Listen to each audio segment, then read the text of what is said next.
ഈ platform choose ചെയ്യാൻ കാരണം എന്താണെന്ന് വെച്ചാൽ ഇതിലെ സ്ട്രക്ചേർഡ് കണ്ടന്റും ആൻഡ് ഡിസിപ്ലിനായിട്ടുള്ള വീഡിയോസ്. എൻ്റെ പേര് അക്ഷയ്.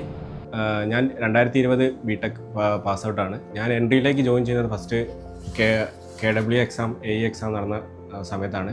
എനിക്ക് കിട്ടിയില്ല. അങ്ങനെ ആകെ ഡെസ്പ് അടിച്ചിരിക്കുമ്പോഴാണ് ഈ RRBGയുടെ നോട്ടിഫിക്കേഷൻ വരുന്നതും ഇതിൽ തന്നെ രണ്ടാമത് ജോയിൻ ചെയ്തത്. ഗോൾഡ് ബാച്ച് ആയിരുന്നു. മെൻറ്റർ സപ്പോർട്ടും എൻ്റെ ഡെയിലി വീഡിയോ ഷെഡ്യൂളും തരുന്നുണ്ടായിരുന്നു. എൻട്രിയിലേക്ക് വന്നപ്പോൾ എനിക്ക് ഏറ്റവും മാറ്റം തോന്നിയ കാര്യം അതാണ്. ഞാൻ ഭയങ്കര നമുക്ക് സിസ്റ്റമിക് ആയുള്ള രീതിയിൽ ഞാൻ പഠിക്കാൻ പറ്റി. ഇതിലേറ്റവും എടുത്തു പറയേണ്ട കാര്യം മെൻറ്റേഴ്സാണ്. നമ്മൾ ഡൗൺ ആയിരിക്കുന്ന സമയത്തും നമുക്ക് കറക്റ്റ് ഒരു ഗൈഡൻസ് ഇപ്പം എന്ത് ചെയ്യണം. ഇപ്പം ഈ റെയിൽവേൻ്റെ എക്സാം ആണെങ്കിൽ കുറേ കാലം ഹോൾഡ് ചെയ്തിരുന്നു.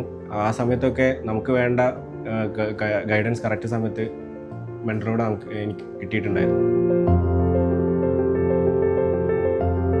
നമുക്ക് എന്താണോ വേണ്ടത് ഓരോ സ്റ്റെപ്പിലും കൂടെ ഉണ്ടായി നമ്മുടെ എക്സാം കഴിഞ്ഞ് റിസൾട്ട് വന്ന് എല്ലാം ത്രൂ ഔട്ട് ദ ജേണി നമ്മുടെ കൂടെ തന്നെ ഒരാളായിട്ട് തന്നെ കൂടെ ഉണ്ടായിരുന്നു. എൻ്റെ റിസൾട്ട് വന്ന ദിവസം 2 റിസൾട്ട് വന്നപ്പോൾ എനിക്ക് എന്നെക്കാട്ടി ടെൻഷൻ അടിച്ച് മിസ്സായിരിക്കും. നമ്മുടെ ജേണി തന്നെ മോർ ഇൻഫ്ലുവൻഷ്യൽ ആയുള്ളത് എൻട്രിയിലെ മെൻറ്റർ സപ്പോർട്ട് തന്നെയാണ്. എല്ലാവർക്കും നന്ദി. Thank you.